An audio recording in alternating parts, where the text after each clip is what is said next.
and giving thanks for one another.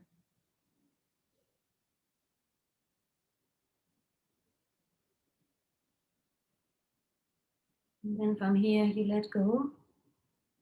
But just physically, you let go. Emotionally, you stay connected and spiritually.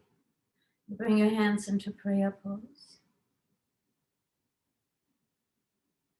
You bow towards your heart and towards all the hearts in this circle.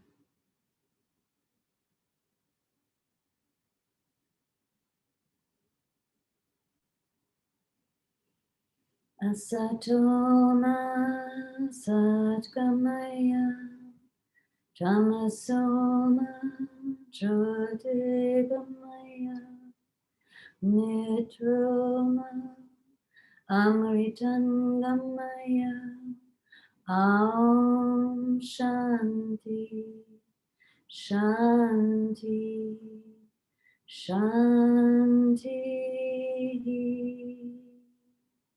We take a deep inhalation. We suspend our breath.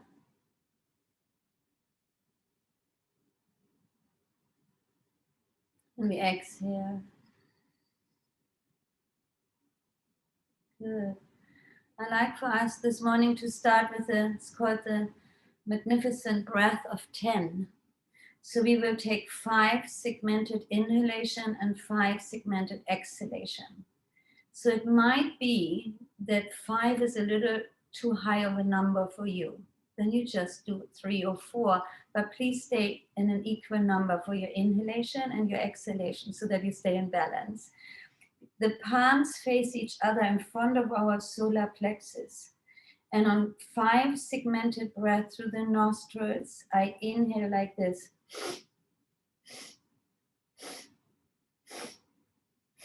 So you see I'm getting bigger and bigger. I really have the Buddha belly now. And then I go exhalation through the nose.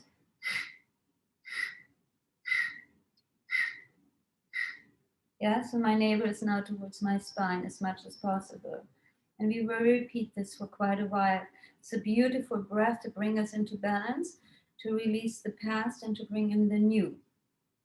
The palms facing each other is one of the highest mudras in Kabbalah. It's called the Tree of Life Mudra. Yeah, so where the energy is balancing itself in front of our solar plexus, the gateway to our heart. So we do 5 segmented inhalation through the nose, 5 segmented exhalation through the nose. And we start.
Inhale deeply when your palms face each other right now.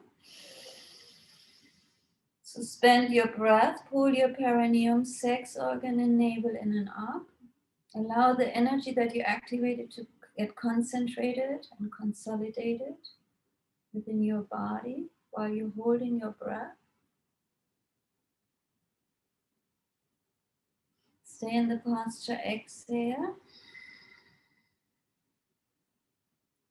Now gently bring your thumbs over your pinky and your ring finger. Index and middle fingers are extended. And then we bring our elbows above and beyond our ears. And hands go back. That's my inhalation. Exhalation, I come back and my elbows go all the way back. So I arch my spine, I open my heart center. So this breath is really for your heart, for your lungs. So you inhale, exhale. All breath is through the nostrils.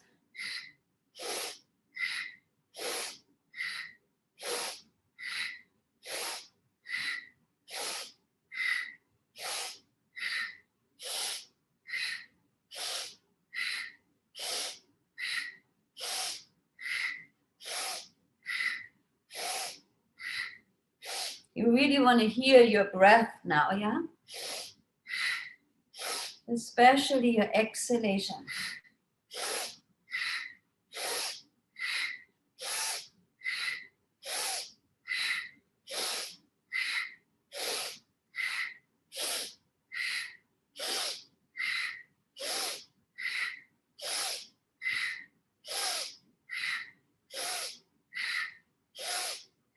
We go for 2 more minutes. See that you keep up if possible. If you can't move your arms, stay with strong breathing. Everybody can do strong breathing.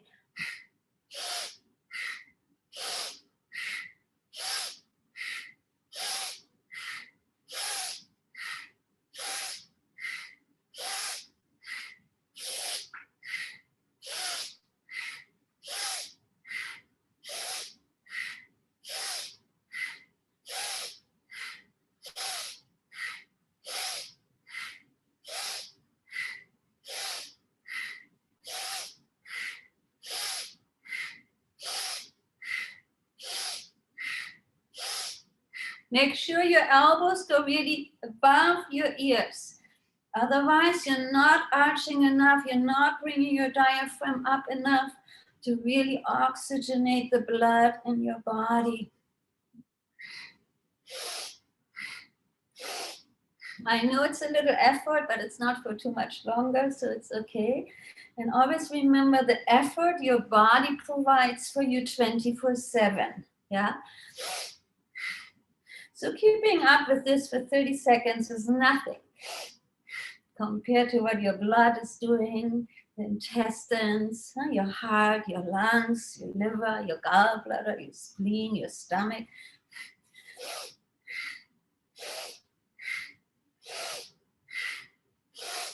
"15 seconds. Come on, we can do this. Bring your elbows up and beyond. There's so much more strength within us, and we do create strength through this too. Good. Inhale, bring your hands up and back. Hold your breath. Hold your breath.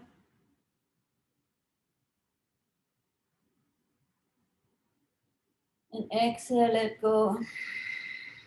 Bring your hands either onto your knees if you sit on a chair, or onto your ankle in front. Regulate your breath and feel how these 6 minutes just impacted your lung capacity. I assume you're breathing much deeper than you did before. There's a beautiful book out, it's called Breath, just simple breath, and it's worth reading for everyone. I will put it later into our chat.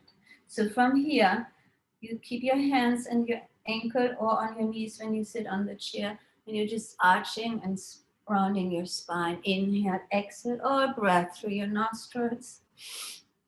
Now we create the flexibility for your spine, for your pelvis.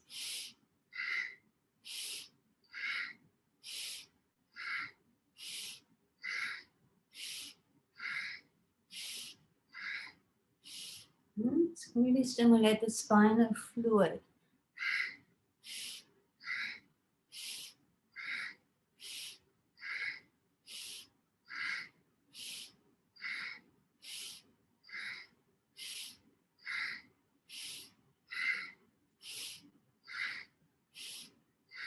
This is such a great posture because we can do it everywhere.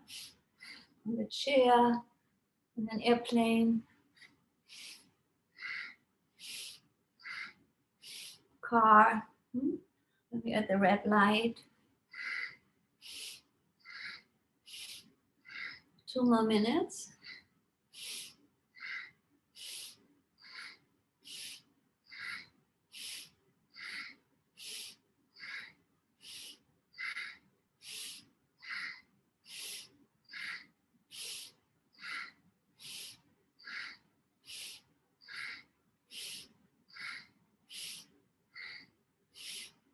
What's beautiful about this movement is that it connects the lower triangle with the heart center.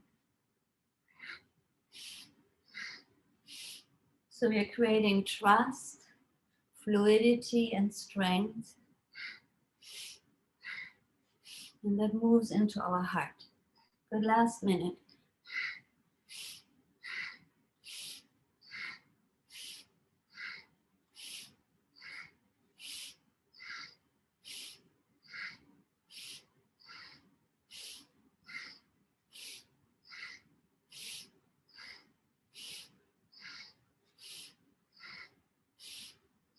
And this is one of the few postures I do every day because I know about its benefits and the need for my spine to be moved this way.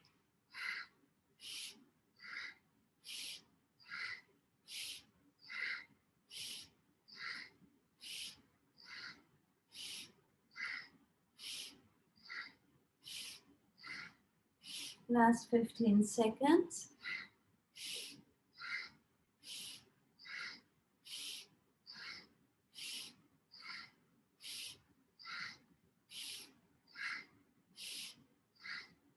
Good, let's inhale, arching forward while we open our chest. Hold your breath.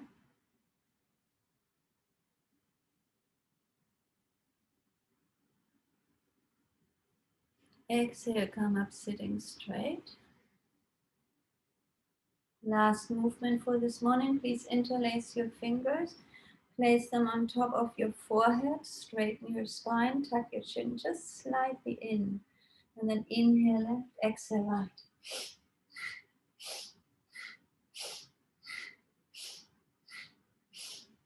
We do this just for a minute to stimulate the spinal twist, which is also crucial for our well-being.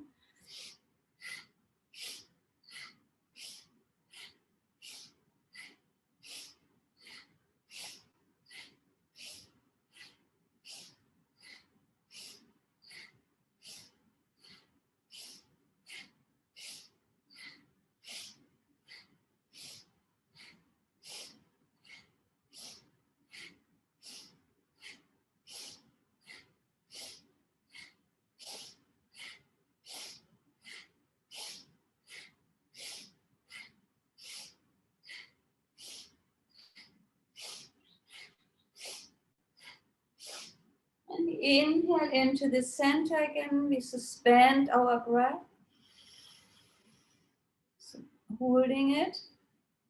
Pulling the perineum, sex organ navels in and up and squeeze as tight as we can.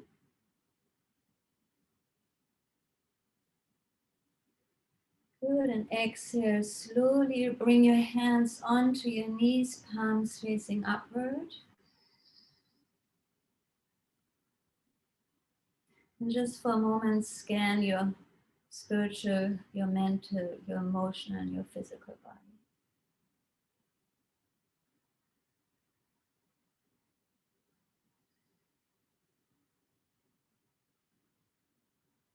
Good. And I think we're ready for Nirmala. Thank you, Siddhi.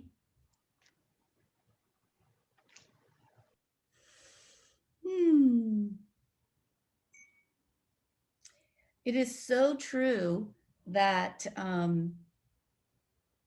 if you feel that you're contracting into something, into a situation, or into a reality in your life, that movement of your spine, the way Siddhi just led us in the practice exercise she just led us through, if our body is flexible, our mind tends to also be more flexible.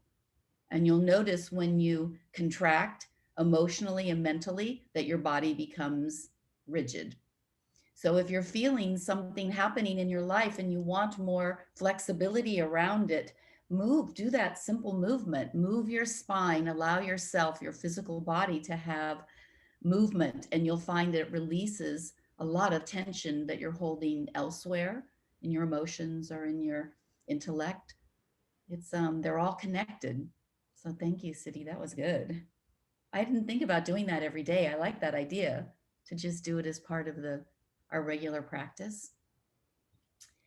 Clea, I have to tell you today, I'm having such a wonderful time watching you. I can't get my eyes off of you because you're so adorable, but because the sun behind you is just magnificent, and the way it goes, the light goes around you and it creates this like fingers of, oh my God, it's gorgeous. Nikki, I just tried to put a virtual background on because it's so distracting, but it's great. It is beautiful. It's so beautiful. It's so it's like I don't know, it's just the strength and power of light is so obvious in that as it comes in and out. Really beautiful. Oh, thanks. I'm loving it. So today, last week, Gabby asked, as we were sort of chatting before we started about questions and things we might want to look into, she brought up the idea of how do destiny and free will work. I think Gabby's with us today. Let's see. Yeah, great. And I was thinking about that all week because that in the spiritual world, it comes up all the time as people talk about your dharma and what is your purpose and what is your intention and what did you come here to do and how do you do that and how do you find it. There's so many books on it and teachings on that. And I gave some thought to it this week about how our life intersects our life as we move through our life, how that intersects with destiny. Does it? And what does that look like? For me, destiny is a bit mysterious, but it's not a mystery. Free will, which results from our intentions and our actions, is trackable and observable. And so it's quite easy for us to understand how we would utilize and how we take free will into our lives and into the situations in our lives. But there's a tension between these two often in our lives. And so I want to talk a little bit about how it is we look at that from a spiritual perspective, and then how we might look at that just as practically in our lives. What does it mean to be integrating destiny and free will?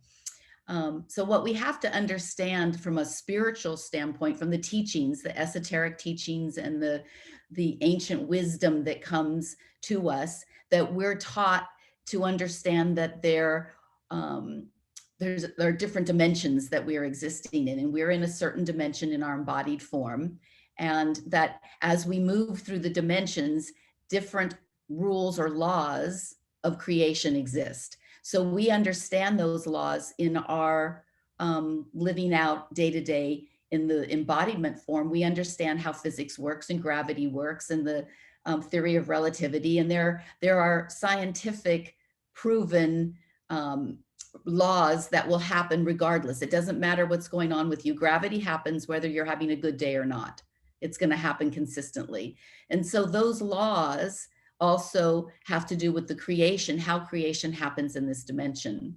And so we're used to that, and we understand how free will can impact and what it can't impact. It doesn't matter how much free will you want to impose upon gravity. It's not going to change the law of gravity. So you don't have freedom in that. You have free will in many aspects, but you do not have freedom in changing the underlying laws that exist within the dimension that we're in. So there are many of those laws. I could go through them and talk about them other than relativity, the theory of relativity or gravity, but also the one thing that we work a lot with in this dimension is that energy is never created or destroyed, that it just changes from one form to another. And we can look at, water as one of those. Water can be ice or vapor, or it can be fluid. We can look at the body as another. If we understand that the energy of the living body doesn't die, it's transformed into another form through death. So we start to go, okay, well, so those things we can understand, and we can see where we can impact them and where we can't, and how they are going to be a part of the outcome of our daily life, or where they're just going to happen on their own. But what we understand from these deeper teachings, that on the different dimensions, there are different space, time, and form considerations.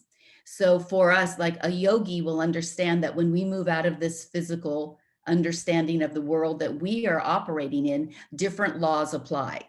It's not the same set of laws that we're used to operating under.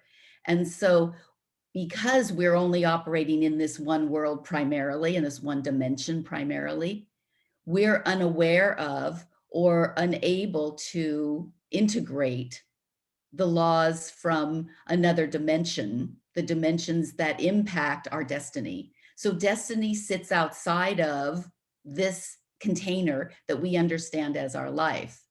And for us to live into that destiny, it feels a bit not random, but unseen, that it comes and we look for signs. How is destiny showing up? And is this situation or this relationship, was I destined to it? Or is it simply the randomness of the universe? How is it that this is coming to me? And should I integrate it into my life and use it as a pathway? Or should I just say it was a moment in time? And that's the place where we feel the tension between what is observable and understandable to us, given our measurements and the way that we understand our free will, and what is not within our grasp. The place that destiny arises from has its own rules, its own patterns, its own laws. The essential quality of other dimensions, they have access to that quality, takes a really deep, penetrating practice in your life. If you want to understand and to experience other dimensions and the laws that operate within those dimensions, you have to do a lot of sadhana. You have to do a lot of stillness, sitting, meditation, chanting. All of those things give us glimpses and maybe take the edge off. So when we get a glimpse into this other reality that's outside of our normal daily life, we tend to it tends to take the pressure off a bit from how it is that we're perceiving all of this randomness or this other world that we don't understand. So there's a consciousness that exists on our dimension, in our dimension, that we operate with all the time. And there's a different kind of consciousness that's existing in these other planes.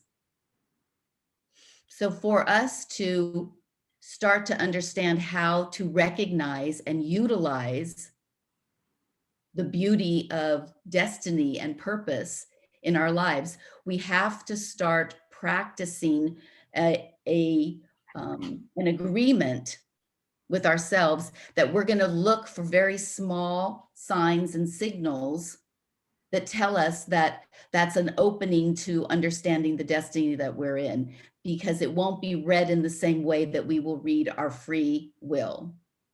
So the problem with destiny is that once you start to acknowledge it and work with it, you have the relationship between your ability to surrender and your ability to lose or let go of perceived ideas has to increase in order for you to experience the fullness of destiny. Otherwise, it's just happening to you It's not happening as a part of your evolution. It's just a random act.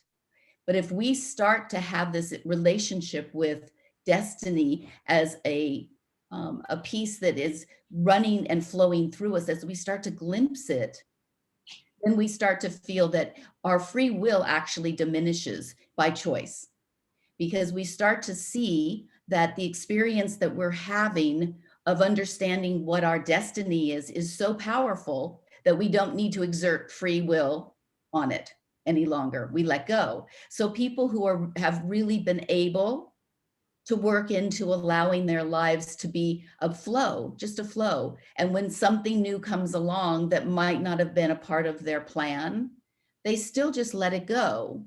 Then, so the amount of free will that they exert into their lives diminishes as their relationship with destiny increases. So I don't need to make as many choices in my life if I trust that my life has a path that is already, it's not that it's specific to me, but that I am so tied into the greater consciousness in the dimensions beyond the one I understand, that I am part of that rhythm. So it isn't as though there's some, a puppeteer who's pulling strings and deciding how your life will unfold, or who set it up as a predestined plan that this is the only way your life's going to turn out. But you are organized. The biology and the chemistry and the energy of you is organized in such a way that there's a natural way for you to intersect with consciousness in all dimensions. It's just natural for you. And the only thing that keeps us out of staying in that flow is us exerting our free will over everything. That we think we have a better idea about the organization of our consciousness than our consciousness does. So we take over more control of that. That's our power. How we perceive power in this dimension is by controlling outcome of everything, from how your body moves to what you eat to where you go to what everything that you can control you do. But relinquishing that control allows your natural system of evolution to be in play. And when that natural system is in play, you're part of the cosmic universal laws that are different from the laws of free will that we understand on this plane, in this dimension. And then the emergence of your destiny and your dharma and your natural proclivities shows up. And you know you're in alignment with it because it feels right. So let's just play devil's advocate and say there is no other consciousness. There's no other dimension. We're just here. We come here, we do what we do, and we leave. That's it. Still, you come in with a blueprint that's either genetic, what you've gotten from your parents and the lineage of your family, or it's also environmental. What's happening at the time that you've entered this planet? What is happening in your family? What is happening in your community? All of these things are a part of your experience in this dimension at this time. And so they're impacting all of those elements are impacting how you show up. And out of that blueprint, there will be certain activities and certain qualities and attributes that you excel in and that you really enjoy and you'll be drawn towards. So what stops us from just going straight towards our own personal best self? And we can call it our destiny, we can call it our dharma, we can call it whatever. What stops us from offering that back into the world? And what stops us generally is ego and control. Ego, control, fear are the three things that keep us responding in a way that may not be in attunement or alignment with all of these attributes and qualities that we came in with, even assuming that there were none from some other life. It's just this life. But even within this life, I'm sure that many of you know and have experienced or seen families where the children are brought up to do certain things because that's just the way the parents want it done in terms of their career or excuse me, in terms of their relationships, that there's a way that that family, excuse me, there is a way that that family has decided their sort of family tradition is going to be. And that child who may have an entirely different sort of makeup, chemistry of them, biology of them, experience of themselves, isn't allowed to flourish. And so they're not in alignment perhaps with what their dharma, purpose, where they're evolving to, because they have fear of staying in line with their family, or they may have the ego of what it is that their family has brought forth, that they want to be a part of that, but they're not listening to themselves. So the way that we can stay in our dharmic and our destiny is to be really alert to what's happening internally. So we're back to the whole awareness, because when things come to us through our destiny, even when they're unpleasant, when we're in alignment with ourselves, we sit with that in a different way. We take it on as part of our evolution, and we don't have such resistance to it. So we have to, if we can start living with less control and less need to be in power and ride the wave of life, we're going to experience and recognize our dharma and how it is that our life is unfolding in a way that was absolutely in alignment with all the pieces of us, whether it's in this lifetime or other lifetimes, that it's our responsibility to be in relationship with ourselves in that way, so that when our destiny and our purpose and our life experiences, excuse me, unfold, we will be in alignment with them. We won't be in conflict with them. We'll allow it. What choice do we have? Life's unfolding. But the need to stay in power and in control of that and use our free will, we have to learn to relinquish our free will in some places of our life and utilize it in only the places where it's really called for. And that is a surrender. So take this week, ladies, and imagine times when you could exert power into a situation, into a relationship, or into a dialogue, a discussion, a conversation, and sit back and see how it goes in its own, taking its own consciousness and its own movement.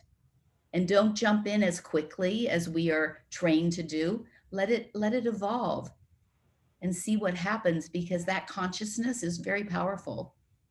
And we have just in observation of it, we take the power changes, just as a witness to it, we change how we're intersecting with it.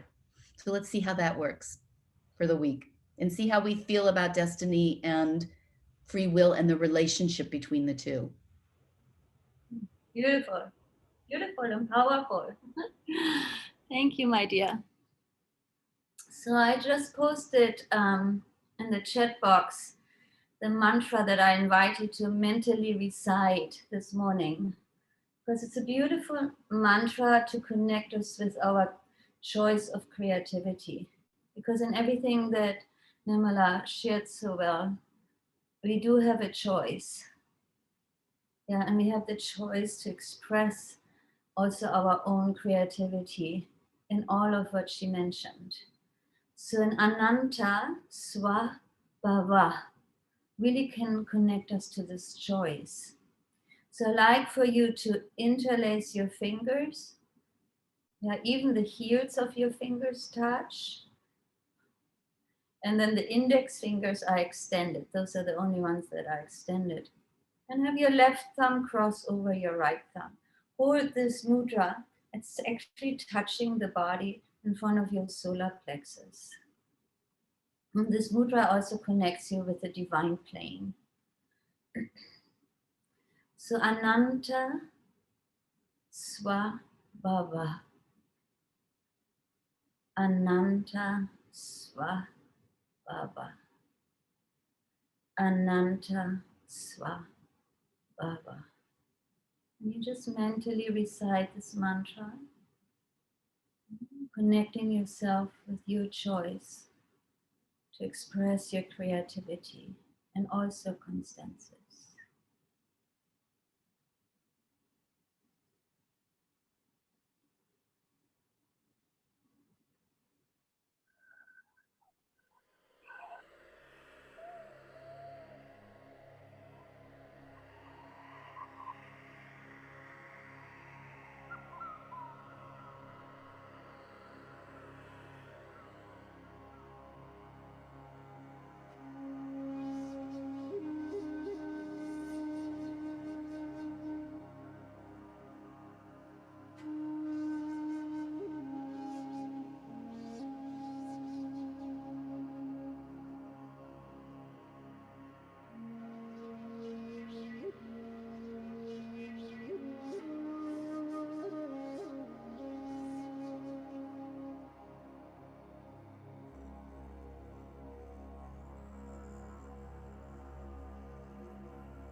Gently let go of the mantra. Staying still in the mudra. Coming back to our breath.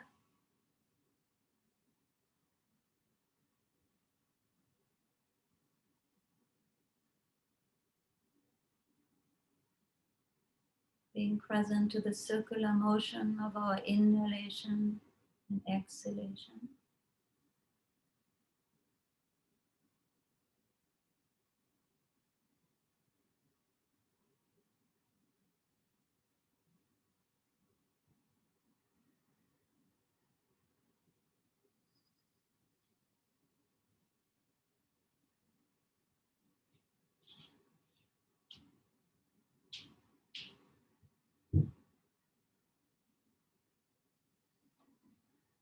Bringing our hands gently into prayer pose.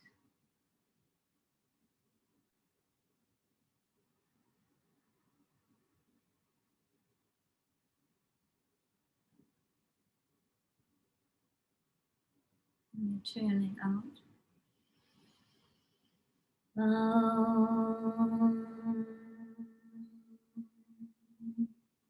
Shanti, Shanti, Shanti.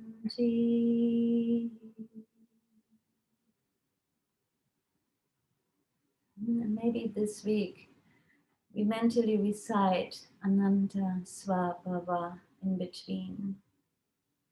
To really connecting ourselves, the choice of our creativity, and to express it wisely. Thank you so much for joining this morning. Namaste. Thank you, Nirmala. Lots of love to all of you.